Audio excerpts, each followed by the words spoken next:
Hi guys, this is RJ Ankur. दोस्तों कैसे हैं आप सब? आई होप कि आप सब अच्छे होंगे। तो दोस्तों इस वीडियो में हम बात करने वाले हैं कि भारत बंद या हड़ताल के बारे में। जब जब भारत बंद हुआ है तो इकोनॉमी पर क्या असर पड़ा है, या फिर यूं कहिए कि भारत की इकोनॉमी को कितना। तो इस वीडियो को शुरू करने से पहले मुझे हम यूट्यूबर्स की एक घिसी पिटी लाइन होती है, वो मुझे बोलनी होगी फॉर्मेलिटीज के तौर पर। लाइन ये है कि अगर आप इस चैनल पर नए हैं तो प्लीज़ सब्सक्राइब कीजिए, और आपको ये अगर वीडियो पसंद आए तो लाइक और शेयर जरूर करना। हो गया। तो चलिए दोस्तों वीडियो को शुरू करते हैं। तो दोस्तों सबसे पहले बात करते हैं कि बंद क्या होता है, हड़ताल क्या होती है। ये दक्षिणी एशियाई देशों जैसे भारत और नेपाल में सरकारी नीतियों के खिलाफ एकजुट होकर असंतोष जताने का एक तरीका है।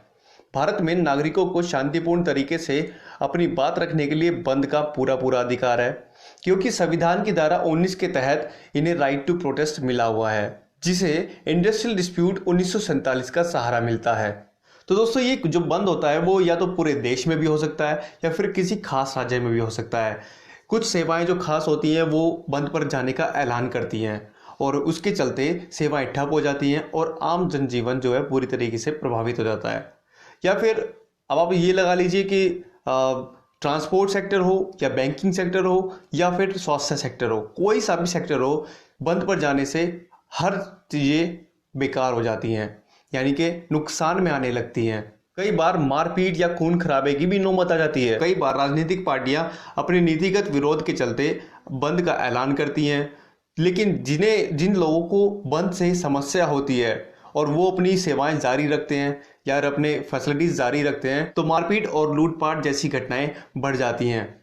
हालांकि साल 1998 में सुप्रीम कोर्ट ऑफ इंडिया ने बंद के दौरान ऐसी किसी भी हिंसक कार्रवाई को असंवैधानिक माना है। सुप्रीम कोर्ट ने चेतावनी देते हुए कहा कि धरना प्रदर्शन और बंद के दौरान सार्वजनिक संपत्ति को नुकसान पहुंचाने की जवाबदेही तय होनी चाहिए और पीड़ितों को मुआवजा मिलना चाहिए। जो भी सार्वजनिक संपत्ति को नुकसान पहुंचाते हैं, ऐसे नुकसान पहुंचाने वाले राजनेताओं और राजनीतिक पार्टियों के खिलाफ मुकदमा चलाना चाहिए। तो चलिए अब समझते हैं कि एक दिन में बंद होने से भारत की इकोनॉमी पर कितना असर पड़ता है। फिक्की यानी कि federation of Indian chamber of commerce and industry, FICCI के एक अनुमान के मुताबिक सिर्फ एक दिवसीय देश बंद होने की वजह से, एक दिन की देश बंद होने की वजह से 25,000 करोड़ का सीधा सीधा नुकसान होता है। अलग अलग सेक्टर का बंद होने से अलग अलग नुकसान होता है। जैसे अगर देश के कर्मचारी अगर काम पर ना जाएं और बंद का ऐलान करते तो सीधा सीधा 25,000 करोड़ का नुकसान होता है भारत की इकोनॉमी को। और अगर रेलवे की बात करें तो सीधा सीधा 24,000 करोड़ का एक दिन में नुकसान होता है। और वहीं अगर देश भर के मजदूर एक दिन का बंद का ऐलान करते हैं, एक दिन की छुट्टी करते हैं, तो सीधा सीधा 26,000 करोड़ का नुकसान होता है भारत की इकोनॉमी को।